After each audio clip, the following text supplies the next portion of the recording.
मेरे papa mummy का साथ छोड़ दिया, गांव वालों ने साथ छोड़ दिया, भाई बंद तो खैर बात ही छोड़ दो, परछाई तक ने साथ छोड़ दिया मेरे पापा मम्मी का, परछाई तक ने।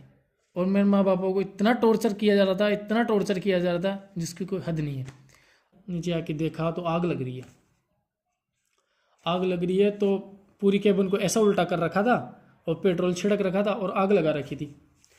तो भाई साहब उस इंसान की मनसा दिखाता हूँ मैं, गुजर समाज के कीड़े को, मैं भी गुजरूँ लेकिन उस कुत्ते की औकात दिखाता हूँ।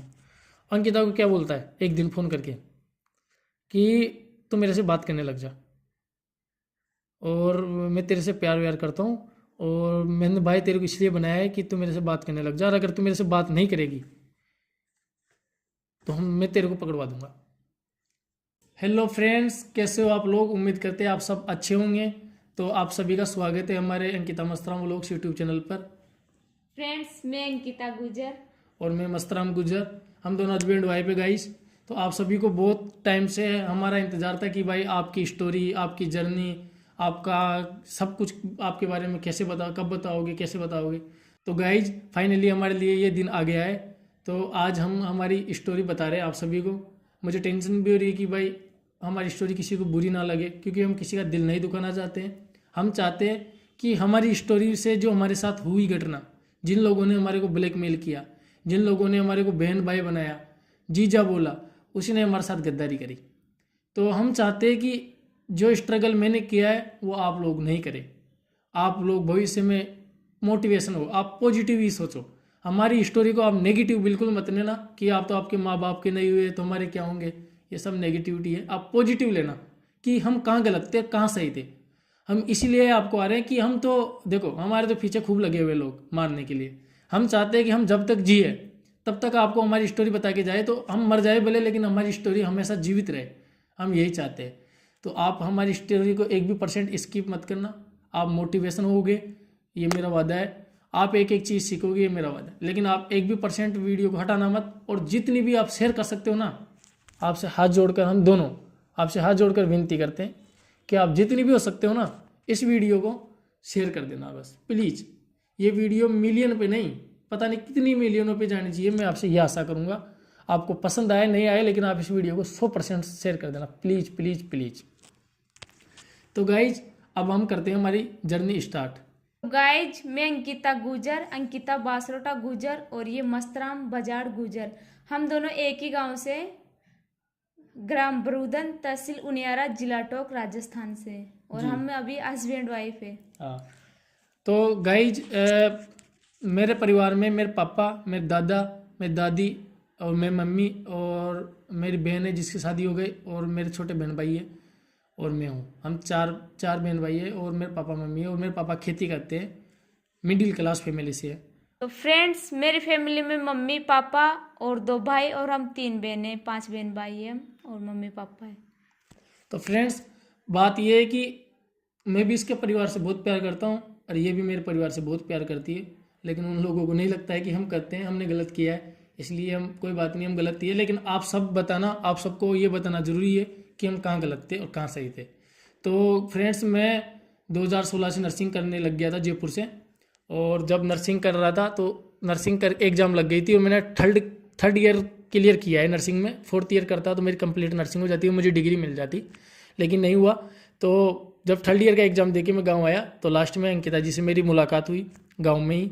हम एक दूसरे को कम ही जानते थे क्योंकि मिलते नहीं थे, हम दूर दूर भी रहते हैं और हमारा गोत्र भी अलग अलग है, तो हमारा आना जाना भी कम नहीं था, तो हम जानते नहीं थे। तो जब ये 10th में पास हुए, मैं नर्सिंग में पास हुआ, तो हमारे एक दूसरे से बात हुई, तो हमारी पहचान हुई। तो पहचान ज़्यादा लंबी बढ़ गई, बातें करने लगे, एक दूसरे को जानने लग गए। तो जब हम पहचानने जाने तो तभी ही बातें शुरू हो गई थी कि भाई हम एक गांव के हैं, हमारा मिलन ज़्यादा लंबे टाइम तक नहीं चलेगा, इससे अच्छा है कि मिले ही नहीं। तो फिर लास्ट में दोनों बिछड़ने से भी डर रहे थे कि भाई एक दूसरे, देखो आपको भी पता है कि एक दूसरे से बिछड़ना कोई छोटी मोटी बात नहीं होती है, किसी को छोड़ना छोटी मोटी बात नहीं होती है।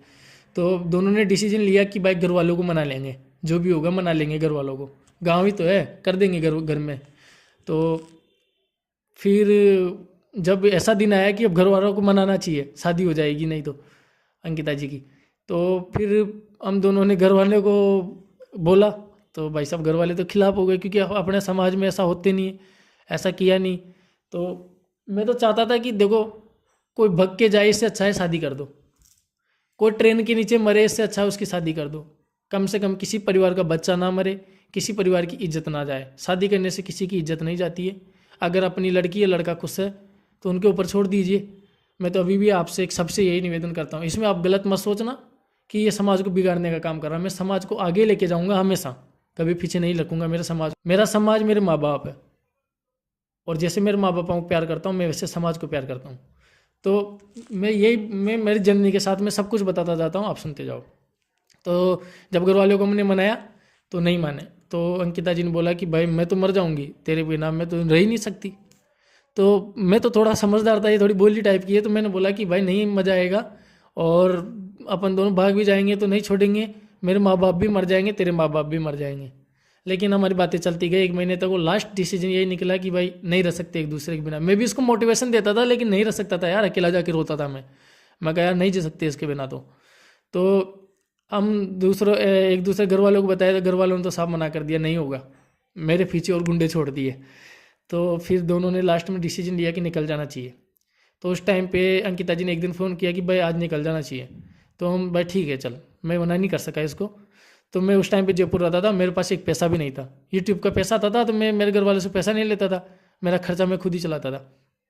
तो जब इसने फ़ोन किया तो एक पैसा नहीं, तो मैंने हैंड टू हैंड किसी को चैनल बेचा। मेरा 35,000 सब्सक्राइबर था, एडसेंस से था, और उसका नाम भी देव संगीत था। एक बड़ा चैनल था जिस पर 90,000 सब्सक्राइबर है, 90,000 उस टाइम पे, अभी तो 2 लाख है।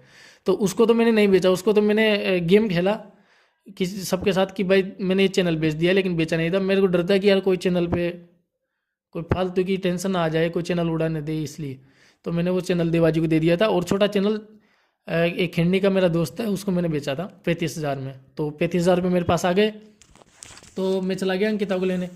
तो अब मैं सोच चुकी यार मेरे पास बाइक नहीं है, गाड़ी नहीं है, तो मैं कैसे लेके जाऊँ इसको। तो फिर मैंने देव बांसोटा को कॉल किया, और देव बांसोटा एक ही कॉल पे आ गया। वो बोला कि कोई बात नहीं यार, ये भी बांसोटा, मैं भी बांसोटा, ये मेरी बहन है, आज से तुम गलत नहीं कर रहे हो, तुम सही हो बिल्कुल। तुम्हारे पास एक ही डिसीजन है, तुम मरो, इससे अच्छा है तुम चले जाओ। तुम कहीं जाओगे तो तुम अलग कहानी लिखोगे, अलग चीज़ें मिलेगी। कोई बात नहीं, ठोकरें तो मिलनी है तुम्हारे। तू ये लड़की की शादी हो जाएगी तो तू ठोकर खाएगा, इससे अच्छा है कि जो भी होगा देखा जाएगा, तुम चले जाओ। तो देवाजी ने साथ दिया। तो फिर हम निकल गए घर से रात के 11 बजे। तो जैसे घर से निकले, कोयला गांव है हमारे से 2 किलोमीटर दूर। तो वहाँ पे गए, वहाँ का एक पुल है जिसमें पानी भरा हुआ था। उस टाइम बरसात का टाइम था, तो पानी में गाड़ी डूब गई हमारी। बहुत बारिश आ रही थी और हाँ। उस दिन भी। तो उस टाइम पे अभी तो हंसी आ रही है, लेकिन उस टाइम पे तो रोने लग गए दोनों। मैं मर गए अब तो, गाड़ी स्टार्ट नहीं हुआ। अपाची है, एक गाड़ी पे 4 जने, एक पे डीबी था हमारे साथ, छत्रपुरा का हमारा दोस्त है वो भी। तो हम 4 थे, तो बैग थे, 2 कपड़े थे हमारे दोनों के। तो अब फिर जयपुर फ़ोन किया हमारे दोस्तों के पास, तो वो गाड़ी लेके आए। तो कैसे भी कर कि हमारी गाड़ी स्टार्ट हो गई 1 घंटे बाद में, और हम पहुंच गए उनियारा। और उनियारा से उन्होंने डायरेक्ट अजमेर हमारे को छोड़ दिया, क्योंकि पता ही नहीं था ना मेरे पापा को पता, नहीं मेरी मम्मी को पता, पूरे परिवार तो छोड़ो, आप किसी दोस्त को भी पता नहीं था कि हम दोनों जा रहे हैं। हमने किसी का सहारा लिया ही नहीं, क्योंकि मुझे पता था कि यार मैं तो चला जाऊंगा, लेकिन बेचारे जो मेरा साथ देंगे ना, उसका सबका ज़िंदगी खराब हो जाएगा। क्योंकि कानून तो अपना ऐसा है ही, किसी को अच्छे काम में भी साथ दोगे तो भी आप तो मरने वाले हो, क्योंकि आजकल पैसा है तो सब कुछ है। तो हम किसी का सहारा नहीं लिया और अजमेर चले गए। अजमेर से मैंने पहले डिसीजन ले लिया था कि मैं गुजरात जाऊंगा, गुजरात में धंधे अच्छे हैं और अच्छे काम धंधे करूंगा और वहीं पे अपनी लाइफ निकाल लूँगा। तो हम दोनों के पास मोबाइल था, उसको तो हमने रास्ते में तोड़ के फेंक दिया था, और हम चले गए अजमेर। बैठ गए तो 35,000 था, तो 5,000 रुपये तो खर्चा में चला गया कार के में, जो हमने कार किया था उसमें 5,000 तो उसमें चले गए, बचे 30,000। तो बैठ के ट्रेन अहमदाबाद चले गई। अहमदाबाद इतनी गर्मी, गुजरात अहमदाबाद में इतनी गर्मी कि भाई साहब हद ही पार हो गई। तो 30,000 रुपये जेब में थे, तो गुजराती समझ में नहीं आवे। तो ऑटो वाले भाई साहब था कोई मुस्लिम, तो उनसे मैंने बोला सलाम वालेकुम। तो बोले वालेकुम सलाम बेटा। तो मैंने बोला कि अंकल ऐसे मेरे को रूम चाहिए, और हम नए नए आए और हमारे को धंधा भी पता नहीं इधर। तो उस अंकल से तो उसके बाद में हमारी मुलाकात नहीं, और पहचानते भी नहीं, हम तो भूल गए। लेकिन उस अंकल ने हमारे को राह दिखाया कि भाई ऐसी ऐसी जगह है, वहाँ चले जाओ तुम, वहाँ पे सस्ता रूम मिल जाएगा, तुम्हारे को काम धंधा भी मिल जाएगा। तो हम आ गए पैदल पैदल पैदल पैदल 4 किलोमीटर बैग सिर पे रख के उस जगह पे। इतनी गर्मी तो पसीने पसीने हो गए। तो चाय के होटल पे चले गए हम। चाय के होटल पे जाके पूछा कि अंकल हमको रूम चाहिए, तो उन्होंने कोई रूम बताया। तो वहाँ पे हाँ ठीक है रूम मिल गया, 2500 में हमारे को रूम मिला और लाइट बिल अलग था। तो रूम की मिल गया। तो यहाँ पे क्या गुजरात में क्या सिस्टम है कि पहले डिपॉजिट पैसा जमा कराओ, तो 3000 रुपये डिपॉजिट दे दिया और बच्चे कितने 28,000। 28,000 में से 1000 रुपये तो हमारा ट्रेन में खर्च हो गया था, खाना पीना ट्रेन का टिकट ही है, तो 27,000 बचा। तो 27,000 बचे थे, तो उसमें से हमने एक पंखा ले लिया, गर्मी बहुत थी, और नीचे बिछाने के बिस्तर ले लिए, गैस की टंकी चूल्हा ले लिया, और थोड़े बहुत कपड़े नहीं थे हमारे पास पहनने के लिए, तो हमने कपड़े ले लिए। तो भाई साहब लास्ट में 7-8-9 हज़ार रुपये खर्च हो गए, क्योंकि गैस की टंकी मिली थी उस टाइम पे 4,000 की, गैस की टंकी और चूल्हा दोनों। तो ऐसे कर करके हमारे पास 18-19 हज़ार रुपये बच गए। तो फिर वही चाय के होटल वाले ने रूम दिलाया, तो हम फिर निकल गए, कोई काम धंधा दोनों निकल, पैदल पैदल काम धंधा ढूंढने। 2 दिन तो घर पे रहे, फिर काम धंधा ढूंढने निकल गए। तो गाइज फिर एक मारवाड़ी भाई था, उसका नाम था दिनेश, तो उससे अभी भी हमारी बात होती है। तो वो उस भाई साहब के पास हम चाय पी के उनसे बोले कि भैया हमारे को काम चाहिए। तो उन्होंने बोला यार काम तो है के। उन्होंने पूछा कि कहाँ से हो, ऐसे एड्रेस बताया, तो मारवाड़ी था, तो मारवाड़ी काम आ गया। तो वो बोला कि काम है भैया, ट्रांसपोर्ट में है, आप कर लोगे? मैं कहा ठीक है भाई मैं कर लूँगा जो भी होगा। तो फिर मैंने अंकिता को घर पे छोड़ दिया, और दूसरे दिन वो बोला कि आ जाना काम पे, तो मैं आ गया। तो गाइज आप मानोगे नहीं, ऐसा काम ट्रांसपोर्ट में कि हर किसी से तो हो गई ना, कन्फर्म, ये मेरी गारंटी है।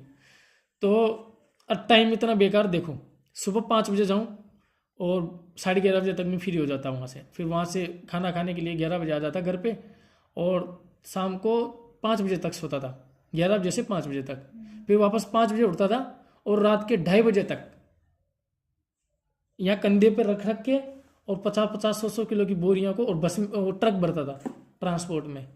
तो चलता रहा 10 दिन मैंने ये काम किया। तो मैं तो वैसे दुबला पतला, मेरा तो जी निकल गया पूरा, पर मैं रुका नहीं। मैं अगर रुकूंगा तो पैसा कहाँ से लाऊंगा, मेरे पास तो 17-18 हज़ार ही बचे थे। तो काम करता रहा, काम का पैसा महीने में मिले, तो हमारे पास खर्चा वो कर करके 15,000 बच गए। तो जो मारवाड़ी भाई ने हमारे को जो काम दिखाया था ना, उसी भाई ने बोला कि यार एक चाय की होटल बिक रही है क्या, तो तू ले ले, उसके सामान वामान ले ले, और रूम का भाड़ा जो बनता है वो दे देना। तो मैंने अंकिता से शाम को जाके पूछा कि भाई ये बात है।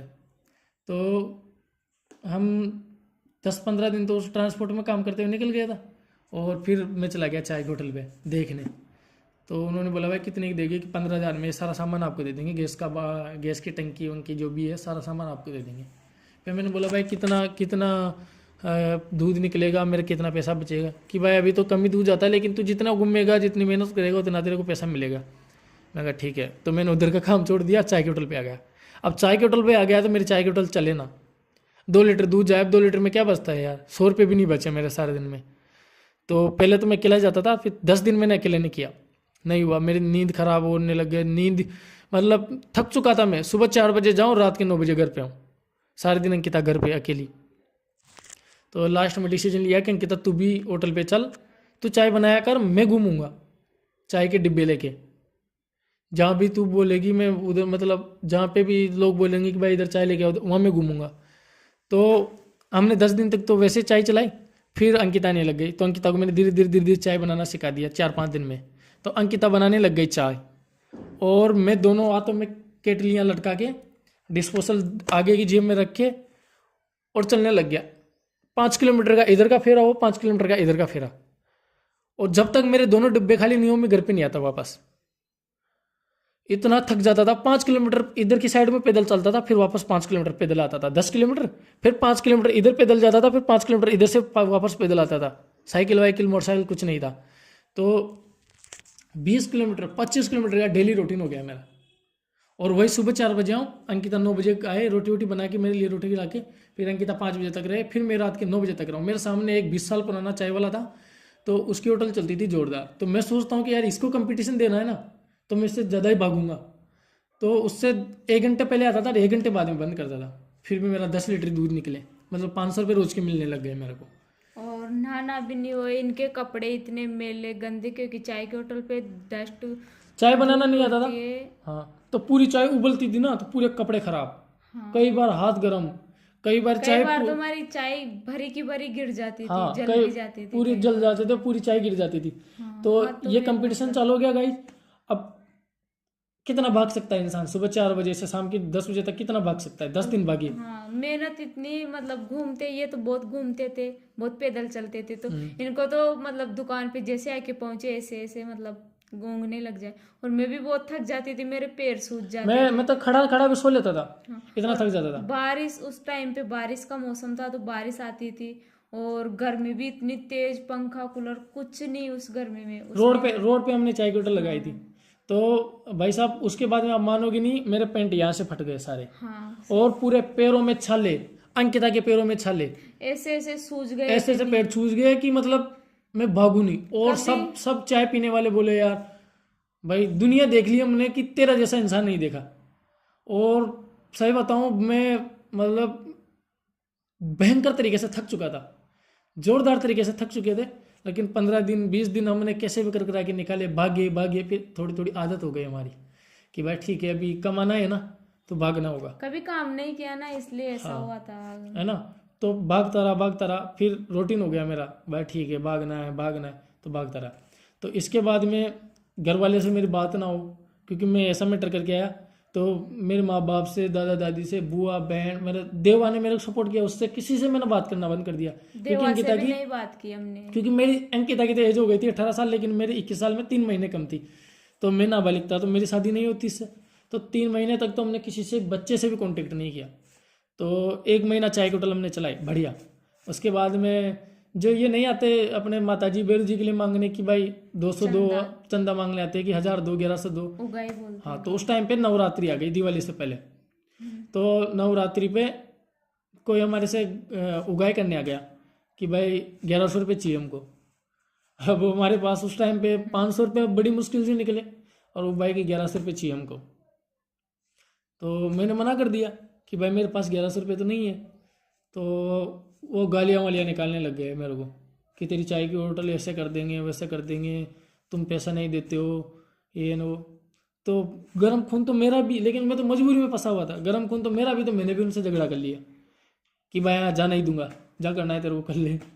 अब मेरे को क्या पता है कि बाद में क्या होने वाला है। तो भाई साहब अब मैं रात के 10 बजे होटल बंद करता हूँ, जाके सो गया। तो सब होटल वाले चाय, सब मतलब आसपास में मैं जितने को भी चाय बेचता था सब जानते थे मेरे को। तो वो जो बंदों से मेरी लड़ाई हुई, सब दारू पी के रात के 2 बजे आके मेरी चाय की होटल को आग लगा दिया। पूरी होटल को तेज ने। पूरी होटल को तहस महस कर दिया। बीमल, गुटखा, चाय, शक्कर, कप, गिलास सब जल गए हमारे, सब जल गए। तो किसी का फ़ोन आया, रात के 2 बजे सो रहे थे, किसी का फ़ोन आया कि भाई मेरा दोस्त ही था वो, मतलब उसको मैं चाय देता था। तो उसका फ़ोन आया कि भाई तुम्हारी क्या बोलते हैं उसको, केबिन को, किटली, गुजरात में किटली बोलते थे, लेकिन अपनी तरफ केबिन बोलते हैं, चाय की केबिन। तो उसको, केबिन को उन्होंने जला दिया। तो मेरे तो होश खट्टे हो गए। मैं तो अंकिता को उठाया फटाफट और नीचे आया। नीचे आके देखा तो आग लग रही है। आग लग रही है तो पूरी केबिन को ऐसा उल्टा कर रखा था और पेट्रोल छिड़क रखा था और आग लगा रखी थी। तो आग लगा रखी तो पहले तो दोनों बैठ गए और भीड़ हो गई वहाँ पे। रात के 2 बजे भी भीड़ हो गई, पता नहीं कौन कौन थे वहाँ पे, और वो जलाने वाला भी वहीं था। तो उस टाइम पे तो मैं, आंसू तो नहीं आए मेरी आंखों में, लेकिन मैं इतना हताश हो गया, मैं कहा गजब हो गई बात। और सब लोग बोल रहे इसका गैस की टंकी लीकेज है इसलिए आग लग गई। अब ये और टेंशन बढ़ गई। मैं कहा ये तो सब कई दुकान फूट गई थी, तो मैं मर जाऊंगा साला, मैं कहाँ से पैसा दूंगा। तो मैंने जैसे तैसे करके मैंने लॉक खोल दिया। मेरे गर्म थी, फुल आग लगी हुई थी, लेकिन मैंने आग में ही हाथों से मैंने, पता नहीं मतलब उस टाइम पे अभी लगता है कि अपन जले कैसे नहीं, जबकि आग उड़ रही थी, फिर भी हाथों से। तो मैंने हाथों से कैसे भी मेरे पैर से जूते से लगा लगू के, और मैंने उसका लॉक खोल के, मेरा गैस का जो टंकी था ना उसको मैंने अंदर से बाहर निकाल दिया। तो जैसे बाहर निकाला, टंकी सेफ थी, टंकी में कुछ नहीं हुआ था, टंकी एकदम बिल्कुल बढ़िया थी। हाँ, अच्छी निकली तो। हाँ, एकदम बढ़िया निकली। तो भाई साहब टंकी बढ़िया निकल गई उसके, तो मैं क्या नाम से, टंकी बढ़िया निकल गई। तो मैंने बोला कि भाई आग लगाई है इसमें।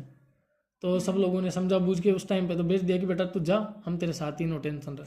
अब नींद तो कहाँ से आएगी यार, दोनों हताश हो गए भयंकर, नींद नहीं आई पूरी रात। सुबह उठ के और होटल पे आ गया। होटल पे आके तो वहाँ भीड़ लगी हुई थी, रोड पे ही होटल पड़ी हुई थी पूरी, ऐसे केबन आड़ी।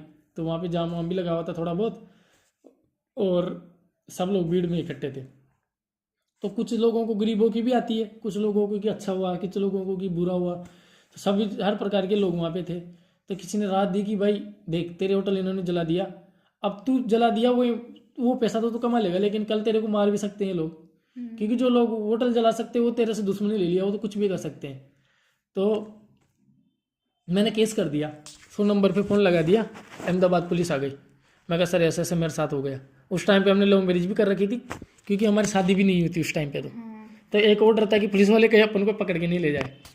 तो पुलिस वाले बहुत अच्छे थे, तो वो आए और उन्होंने आते ही बोला भाई क्या हुआ, तो मैंने मैटर बता दिया। जो जिसने आग लगाई उसका नाम मैंने बता दिया, क्योंकि चंदा मेरे से वही मांगने आया था क्लियर। तो वो घबरा गया सामने वाला, तो उसका भाई सब आ गए, माफ़ी मांगने लग गए।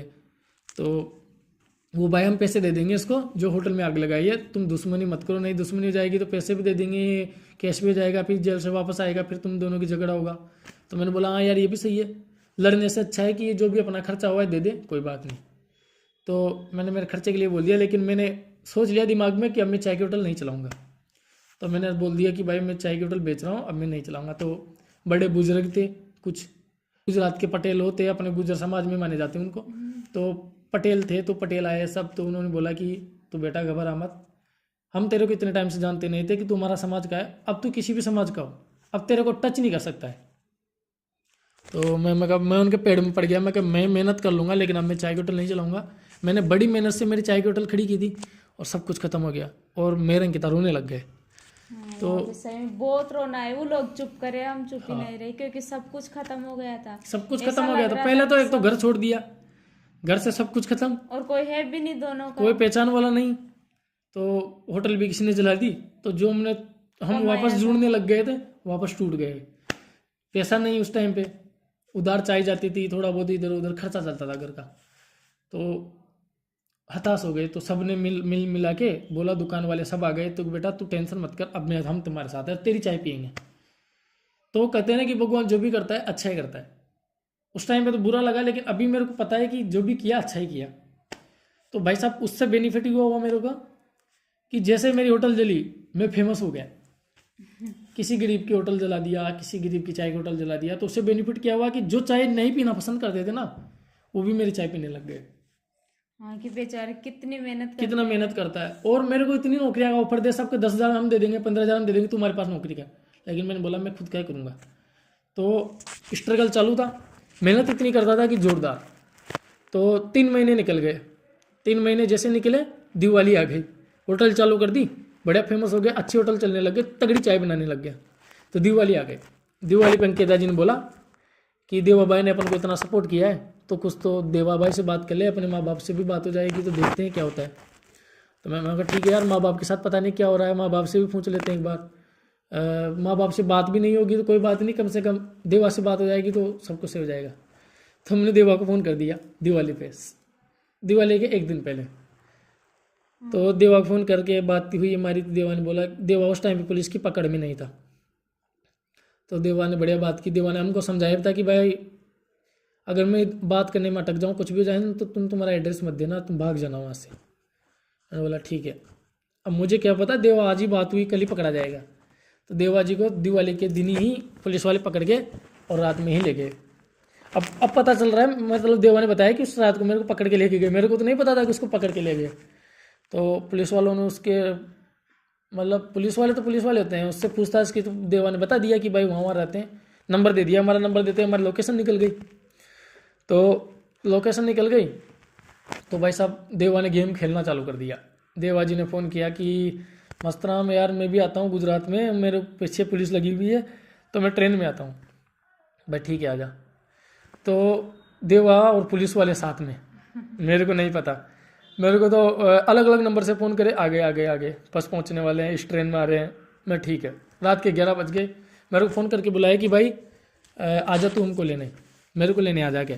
तो मैं मकान मालिक की मोटरसाइकिल मांग लिया, और दिवाली के दिन अंकिता ने मिठाई उठाई बना कि भाई आ रहा है तो, और सब कुछ रख दिया।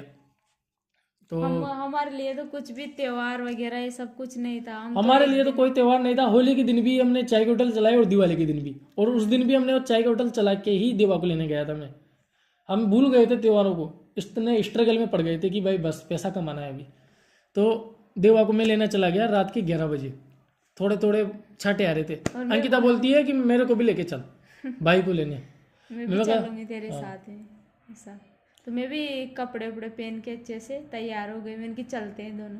लेकिन बारिश इतनी तेज कि जा नहीं पाए मैं, ऑटो करे तो ऑटो से भी नहीं जा सकते। अब देखना हमारा नसीब, हमारे को तिरुपति बालाजी ने कैसे बचाया। अब बरसात आ गई तो अंकिता को मैं ले नहीं जा सकता, बरसात आ गई तो अंकिता को मैं ले नहीं जा सकता था कि बरसात में भीग जाएगी और बाइक पे आएगी भी नहीं। तो फिर मैंने सोचा कि मैं अकेला जाता हूँ। तो मैं जैसे गया, मेरे को शक था, पहले शक तो नहीं था, मेरे को लगता था कि भाई कुछ गड़बड़ भी हो सकती है, संभल के रहने में फायदा है। तो मैंने मेरी बाइक ऐसे साइड में खड़ी कर दी पहले से ही।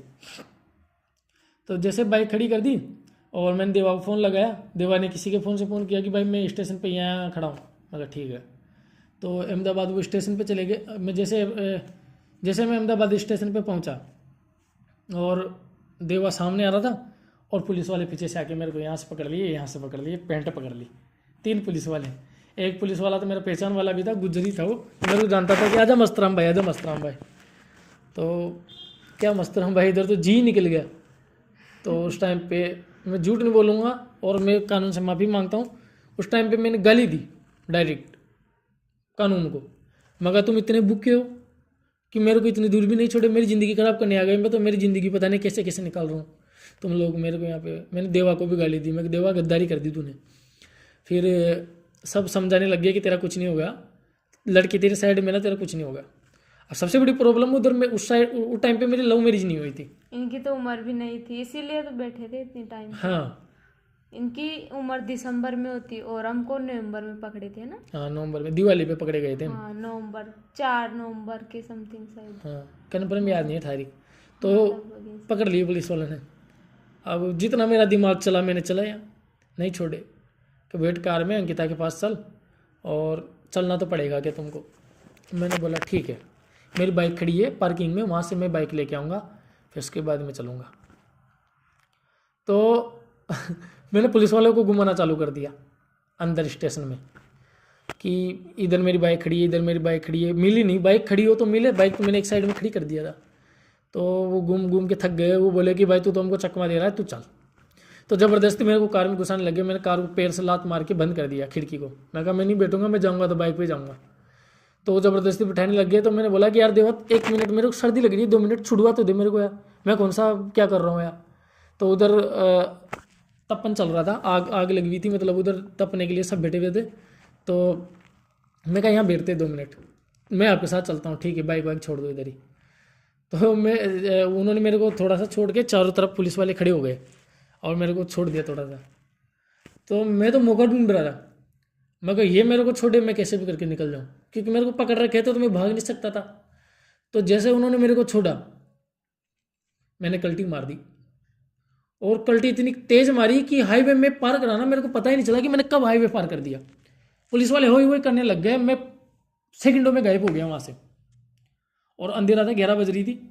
उजाला तो था ही, लेकिन इतना उजाला भी नहीं था कि बारिश थी उस टाइम पे। तो मेरी चप्पल उप्पल तो खुल के रास्ते में रह गई।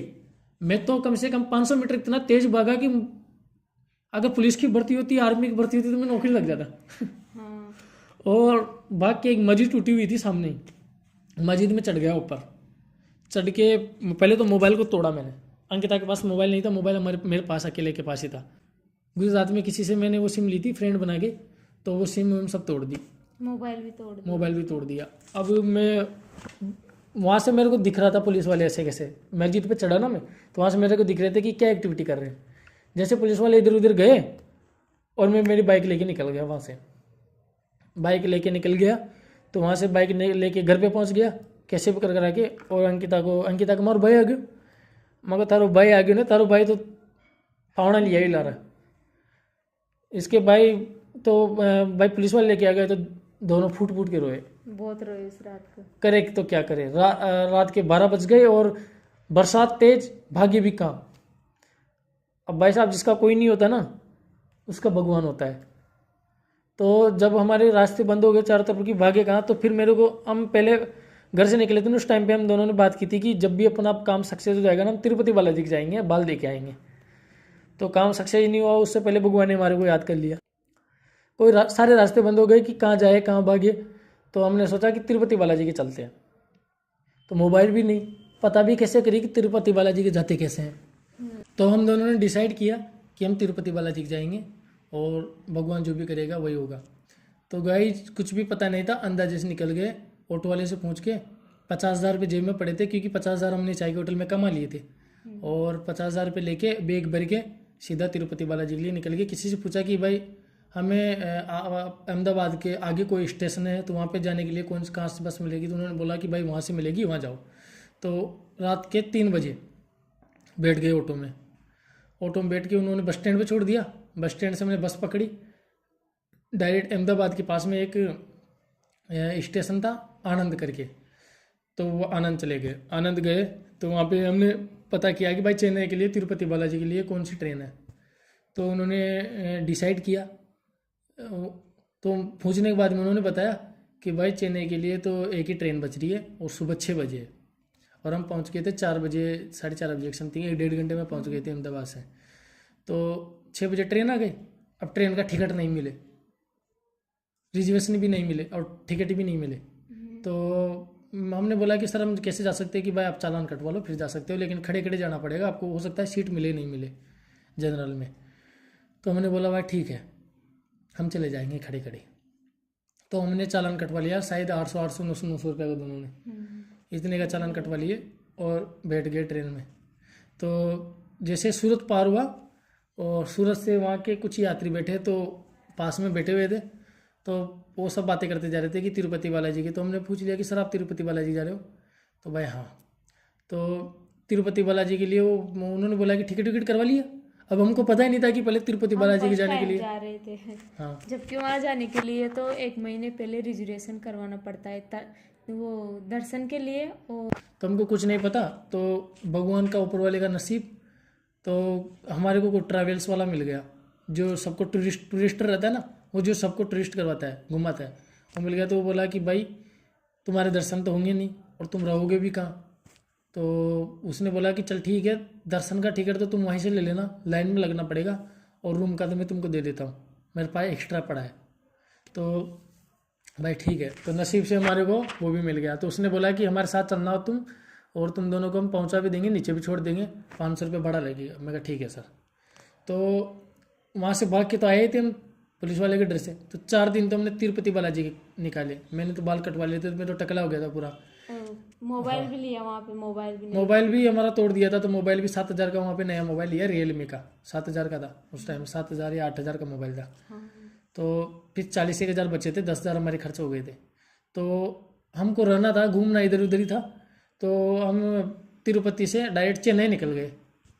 तो चेन्नई 4 दिन स्टेशन पे रहे, स्टेशन पे खाया, स्टेशन पे सोते थे, स्टेशन पे रहते थे 4 दिन। 4 दिन तिरुपति बालाजी के, 4 दिन चेन्नई में, 8 दिन निकल गए। फिर वहाँ से बैठे हम मुंबई के लिए डायरेक्ट। भाई अपन को स्टेशन पे ही निकालना है पूरे दिन, 1 महीना, क्योंकि मुझे पता था कि मैं 1 महीने पहले मेरी उसी जगह पे जाऊँगा तो वापस लफड़ा हो जाएगा। तो फिर 4 दिन, 1 दिन में तो हम मुंबई जाके पहुँचे, और जैसे उतरे वहाँ पे तो 4 दिन वहाँ पे निकाले। पैदल पैदल समुद्र देख लिए, इधर अच्छी अच्छी सारी चीज़ें देख ली, लेकिन पसीने में जगह बोल, और एक भी ऑटो नहीं किया। पैदल पैदल पैदल पैदल 4-4, 5-5, 6-6 किलोमीटर पैदल घूमे, और 2-2 बैग लटका लिए। 4 दिन मुंबई में निकाले। फिर कितने हो गए, 12 दिन हो गए।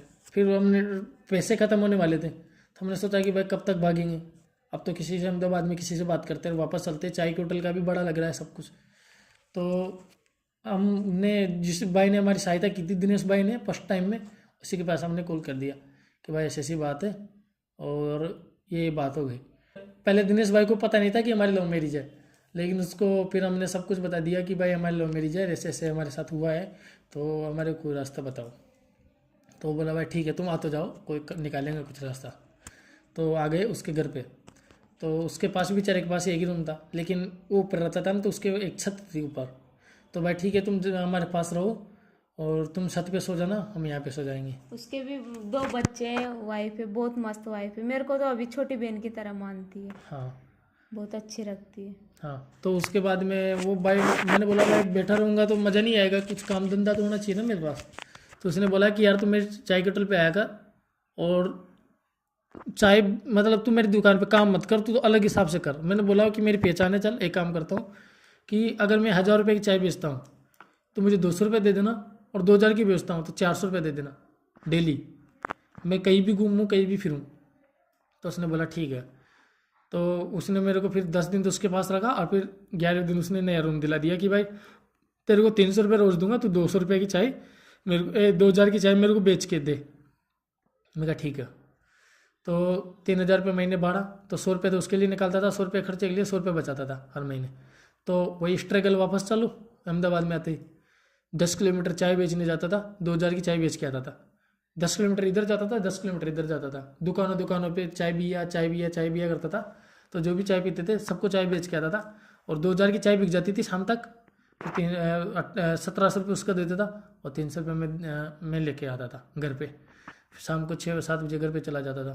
तो स्ट्रगल चलता रहा 1 महीने तक। उसके बाद में हमारी हो गई शादी की डेट, दिसंबर आ गई, 4 दिसंबर आ गई। जैसे 4 दिसंबर आई हम तो 2 दिसंबर को निकल गए थे यहाँ से। 2 दिसंबर को अहमदाबाद से जोधपुर के लिए निकल गए थे शादी के लिए। हमने पहचान की थी कि भाई जोधपुर में हाई कोर्ट से शादी करना था। मैं कहा ठीक है।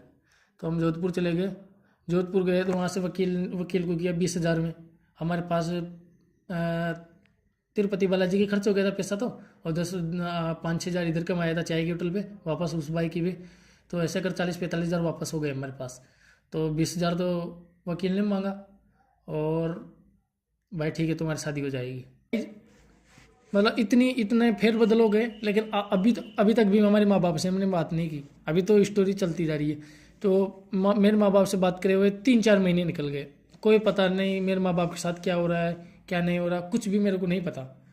तो देवा से भी फिर मैंने बात करना बंद कर दिया, क्योंकि मैंने तो जगह छोड़ दिया था, भाग गया था ना मैं दोनों सन छुड़ा के। तो हमने जगह बदल दी। तब वकील ने 2 दिन का नाम लेके 6 दिन में तो हमारी शादी कराई। 6 दिन तक हम होटल में रहे, 1,000 रुपये रोज़ का भाड़ा था। तो 6 दिन में 6,000 मतलब वो। शादी तो वो डॉक्यूमेंट्स पे साइन तो हो गए थे 4 हाँ, तारीख लेकिन को। हाई कोर्ट में हमारे को फेरे भी प्रोटेक्शन हो चाहिए गए था। थे, फेरे वेरे सब हो गए थे, 4 को हो गए थे। इनके बर्थडे के दिन ही हमारी शादी हाँ, हुई थी। लेकिन हमारे को प्रोटेक्शन चाहिए था ना हाई कोर्ट से, प्रोटेक्शन, हाँ वो प्रोटेक्शन नहीं मिला। तो नहीं मिला था उसके लिए हम 6 दिन वेट किया, फिर प्रोटेक्शन मिला। जैसे प्रोटेक्शन मिलते ही यहाँ पे अहमदाबाद आ गए वापस अहमदाबाद आते हमारी चाय के होटल पे आ गए। हमारे चाय के होटल पे आते ही तो 5,000 या 6,000 तो उसका भाड़ा वो हो गया कर्जा, और पूरा माहौल ख़राब। वापस चाय की होटल स्टार्ट की, फिर 3-4 दिन तक वापस वही मेहनत पहले वाली, धड़ाधड़ तगड़ी वाली मेहनत।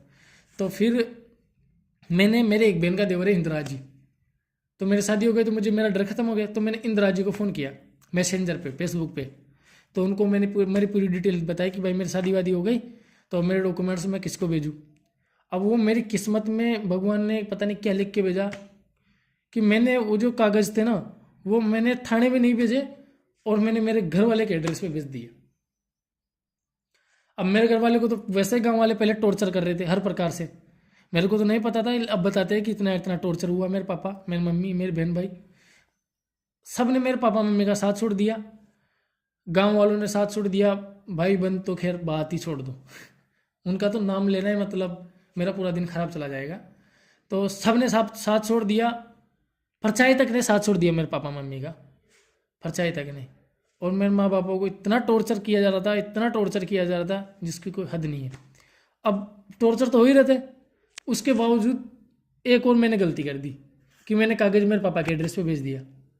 और मेरे पापा ने क्या गलती कर दी कि उस कागज़ों को जब पोस्ट ऑफिस वाला देने आया तो मेरे पापा ने लेके थाने में दे दिया। अब लोगों को जब थाने में देके आया तो पुलिस वाले ने बताया कि भाई इसके पापा ने ये कागज़ दे के आया, इसका मतलब इसका पापा इसका साथ दे रहा है मस्तराम का लव मैरिज में, गाँव के मैटर में। और मेरे पापा से मेरी बात तो क्या, मैंने मेरे पापा की आवाज़ सुने हुए 4 महीने हो गए थे, मुझे 1% नहीं पता।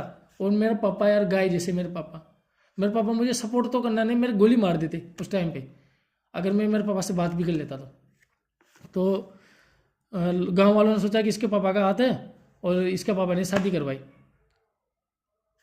तो मेरे पापा के पीछे पड़ गए भाई, मेरे पापा को ज़बरदस्ती टॉर्चर करने लग गए तगड़े तरीके से, जितना भी टॉर्चर हो सकता था ना वो टॉर्चर किया उन्होंने।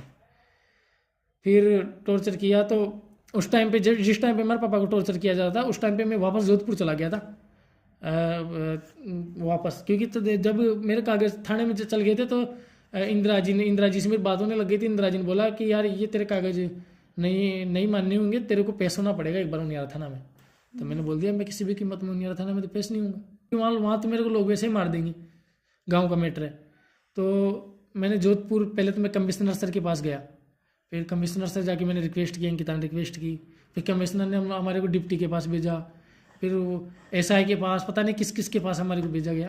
तो हम वहाँ पे गए, हमने रिक्वेस्ट की, महिला थाना से सबसे गुजारिश की कि हम वहाँ नहीं जाएंगे, हमारे बयान हो तो यहीं पे हो। तो उन्होंने लास्ट में डिसीजन लिया कि ठीक है तुम्हारा कुछ नहीं होने वाला, पुलिस यहीं आ जाएगी तुम्हारी उनियारा थाने की, ऑनलाइन करवा देंगे तुम्हारे बयान। तो हम हमारे बयान लेने उनियारा पुलिस जोधपुर पहुँच गई। तो जोधपुर पहुँची तो पुलिस वाले भी पहचान वाले थे, तो वो बोला कि नहीं आपको तो उनियारा चलना पड़ेगा। तो मेरा अंकिता रोने लग गए। मैं कहा सर यहीं पे मार दो, यहाँ पे चाकू निकाल दो, हमारे गोली मार दो, लेकिन हम गांव में नहीं जाएंगे किसी भी कीमत पे, किसी भी उस पर। तो कैसे भी करके रखिए, हमारे कोर्ट से डायरेक्ट, हाई कोर्ट से डायरेक्ट ऑनलाइन बयान हो गए और हम हो गए वहाँ से फ्री हो गए। और मेरे पापा को टॉर्चर किया जा रहा था गाँव में, मेरे पापा को ब्लैकमेल किया जा रहा था, वहाँ के लोगों ने मेरे पापा के साथ ज्यादती भी की, लड़ाई झगड़े भी किए। लेकिन जो भी हुआ ऊपर वाले ने किया, लोगों ने किया, उनकी सज़ा तो उनको मिल ही जाएगी, आज नहीं तो कल, कल नहीं तो परसों। मैं नहीं देंगे, हम नहीं देंगे तो ऊपर वाला देगा, देने वाला तो है ही कोई।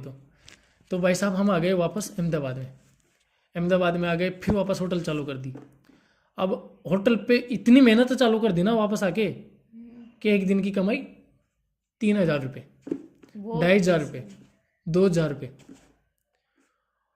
वही 10 किलोमीटर भागना, सब कुछ वही चालू कर दिया। और साइकिल ले ली एक छोटी सी, जिसका नाम रख दिया मैंने BMW, जिसपे मैं चलाऊँ ना तो मेरे पैर आगे के हैंडल पे भी हटते थे।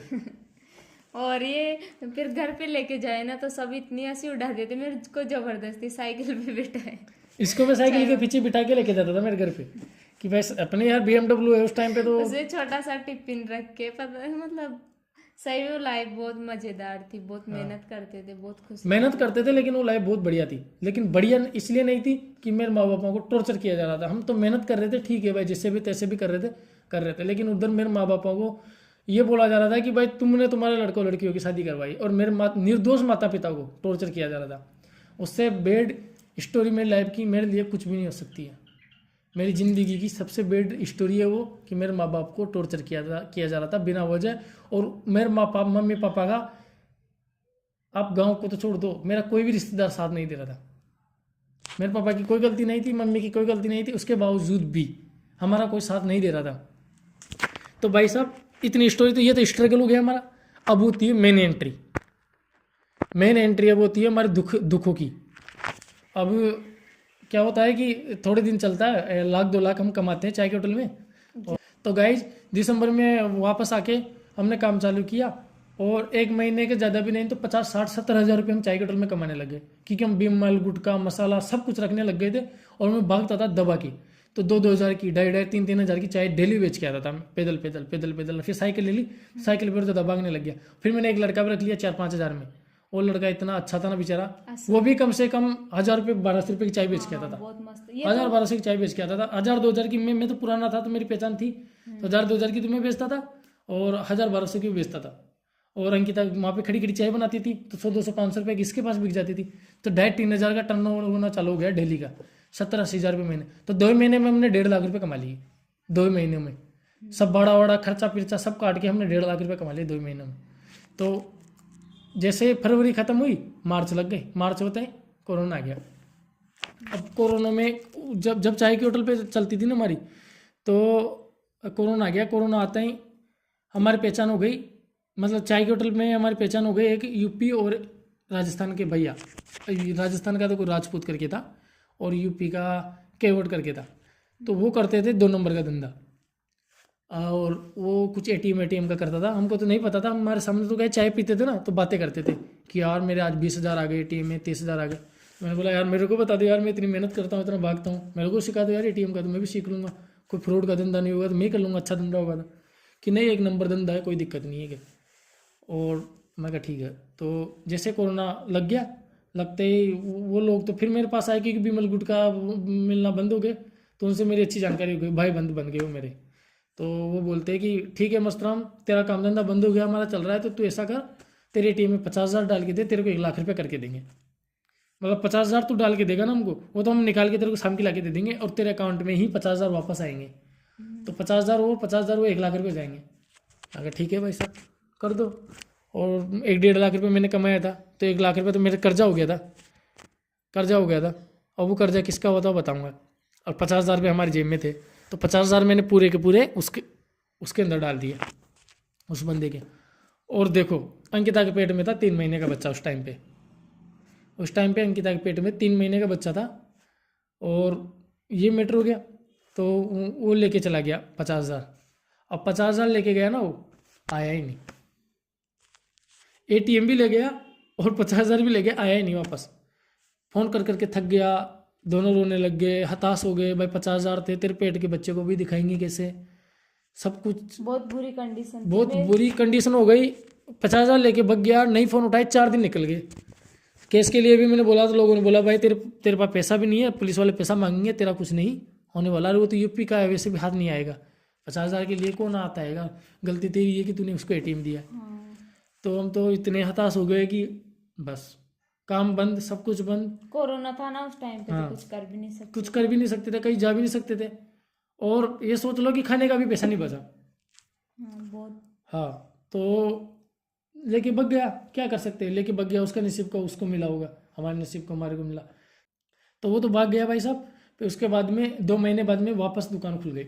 अब वापस दुकान खुली तो मार्च अप्रैल मई में दुकान खुली शायद।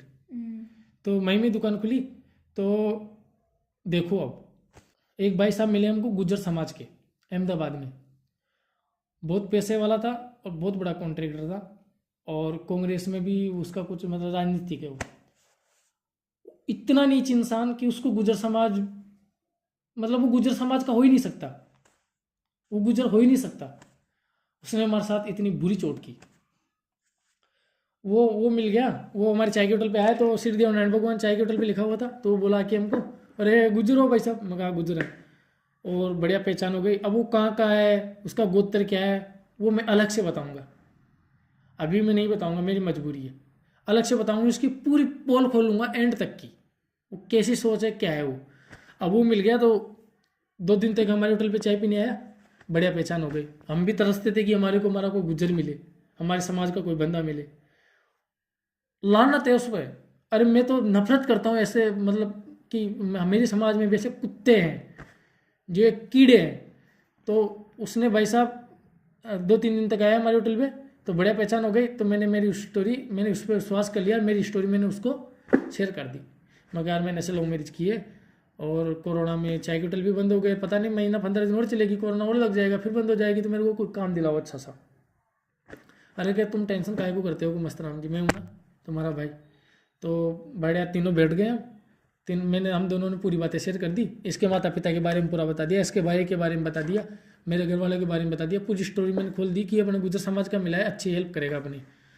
तो दूसरे दिन आया और अंकिता के माथे पे हाथ रखा कि आज से मेरी बहन है और मरते दम तक इसको बहन मानूंगा। हम तो और ज़्यादा खुश हो गए। मैं कहा यार चलो, बेचारे अंकिता के कोई नहीं है, आज चलो भाई तो मिल गया अंकिता को। भाई साहब उस बंदे ने बहन भाई बना लिए। वो बोला पेट में बच्चा था 4 महीने का, तो वो बोला कि यार अब अंकिता से चाय के होटल पे काम नहीं होगा, तुमको अंकिता को रूम पे रहने दिया करो और मैं तुमको जॉब लगा देता हूँ और चाय के होटल बंद कर दो, कोई फ़ायदा नहीं है। तो मेरे को भी बेस्ट लगा। मैंने बोला कि किसी में नौकरी लगाओगे कि यार मेरे कंस्ट्रक्शन की कंपनी है, उसमें आप जॉब करो, 20-25 हज़ार रुपये महीने दे दूँगा, सुपरवाइज़र बना दूँगा तुमको। मैं कहा ठीक है। अब 2 दिन तक उसी के साथ में काम सीखने चला गया। तो मेरे को पसंद आया काम कि सिर्फ लोगों को देखना है, लेबर को ही देखना है, तो करते हैं काम। तो भाई ठीक है। अब अंकिता को मेरे रूम पे छोड़ने लग गया, तो अभी मैं वहाँ पे जाने लग गया उसके साथ काम पे। तो 2 महीने काम किया। हमारे घर पे वो कभी भी नहीं आता था, बस बातचीत करते थे हम, बढ़िया रिश्ता बनता था। तो हम दोनों साथ रहते थे ना वोन में, तो मैं दिखा देता था कि अंकिता का भाई है, अंकिता का पापा है, हम ऐसे गांव में रहते थे, हम वहाँ पढ़ते थे, सब हमने स्टोरी बता दी उसको। तो भाई साहब उसने पता नहीं क्या प्लान करना चालू किया। अंकिता के पास फ़ोन करने लग गया कि बहना कैसी है, तेरे को मस्तराम लड़ता तो नहीं है ना, तेरे को डांटता तो नहीं है ना। ये बोले भाई नहीं भैया, वो मेरे को क्यों डांटेगा, क्यों लड़ेगा, वो तो मेरे साथ ही, मेरे को साथ ही लेके आ गया, हम हमारे तो कोई नहीं है यहाँ पे वैसे भी, तो हमको क्यों डांटेगा। तो कि नहीं ऐसा कर, मैं तेरे घर वाले से बात कर लेता हूँ, तू मस्तराम को छोड़ दे और तू चले जा गाँव में, मैं तेरे को छुड़वा दूंगा। अंकिता तो भाई साहब डर गए भयंकर तरीके से कि ये तो ज़बरदस्त आदमी है यार। तो 10-15 दिन तक अंकिता के पास कॉल करे मेरे पीछे से, और अंकिता को टॉर्चर करने लग गया। अंकिता भी मेरे को नहीं बताया अंकिता को, अब अंकिता मेरे को क्यों नहीं बताया उसका मैं कारण बताता हूँ। उसने भाई साहब, हम दोनों चाय बनाते थे, उसका फ़ोटो ले रखा था।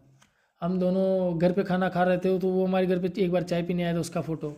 फिर मैं उसके पास ही काम करने जाता था, तो वहाँ की फ़ोटो लेके और अंकिता को टॉर्चर करने लग गया कि तू तेरे घर वाले के पास चली जा, और मैं तेरा भाई हूँ, इसलिए मैं तेरे को बोल रहा हूँ, तेरा अच्छा साफ सोचता हूँ, तो उसके पास चला जा, तो इस बंदे के पास कुछ नहीं रहेगी, और तू चले जा, इसको छोड़ दे। और तू अगर मस्तराम को नहीं बताना, मस्तराम को तू बताएगी तो देख ले, मेरे पास फ़ोटो वोटो है, हम सब शेयर कर देंगे। अंकिता भाई मैं रोज़ घर पे आऊँ, मेरे को टेंशन में मिले, रोज़ घर पे आऊँ टेंशन में मिले। इसने 6-7 दिन तक तो उसकी बातें सुनी, और 8वें-9वें दिन मेरे को बता दिया इसने कि बाबू ऐसे ऐसी बात है, वो मेरे को टॉर्चर करता है। और तो फिर मैंने उसको कॉल करके फ़ोन किया कि भाई यार, मैं तेरे चक्कर में तो मैंने नौकरी छोड़ दी, मेरी चाय की होटल बंद कर दी, और तू ऐसे ऐसे क्यों कर रहा है। अरे कि यार मस्तराम, मैं ऐसे नहीं बोल रहा कि तू तेरे घर पे चल जा, मैं ऐसे बोल रहा हूँ कि तुम्हारे घर वालों से तुम्हारी एकता करवा दूंगा, और तुम ऐसे ऐसे तुम्हारे माँ बाप से मिल लो, रही है ना वो। तो उसने साले ने मेरे को फिर चूतिया बना दिया। अब मैं विश्वास करता था उसके ऊपर दबा के, मगर ठीक है। अब भाई साहब उसने ऐसी बातें बोलना तो बंद कर दिया। 3-4 महीने निकल गए, मैं बढ़िया जॉब करता रहा, हमारी ज़िंदगी निकलती रही, और मेरे माँ बाप को जो टॉर्चर कर रहे थे वो टॉर्चर करते रहे, जो भी होता रहा क्योंकि मेरे माँ बाप से मेरी बात होती नहीं थी, मेरी इंदिरा जी से बात होती थी, और इंदिरा जी मेरे घर पे बात करते थे, मेरे घर की पूरी चीज़ इंदिरा जी मेरे को बताते थे कि भाई ये चल रहा है, ये नहीं चल रहा है, तेरे घर में ऐसा है ना वैसा है, जो भी है भाई ठीक है। मैं कुछ था भाई ठीक है, अभी जो भी होना था हो गया, अभी ठीक है। अभी अंकिता के 6 महीने का बच्चा हो गया, 2-3 महीने निकल गए, 6 महीने का पेट में बच्चा गया। तो भाई साहब उस इंसान की मनसा दिखाता हूँ मैं, गुजर समाज के कीड़े को, मैं भी गुजरूँ लेकिन उस कुत्ते की औकात दिखाता हूँ। अंकिता को क्या बोलता है एक दिन फ़ोन करके कि तू मेरे से बात करने लग जा, और मैं तेरे से प्यार व्यार करता हूँ, और मैंने भाई तेरे को इसलिए बनाया है कि तू मेरे से बात करने लग जा, और अगर तू मेरे से बात नहीं करेगी तो मैं तेरे को पकड़वा दूंगा।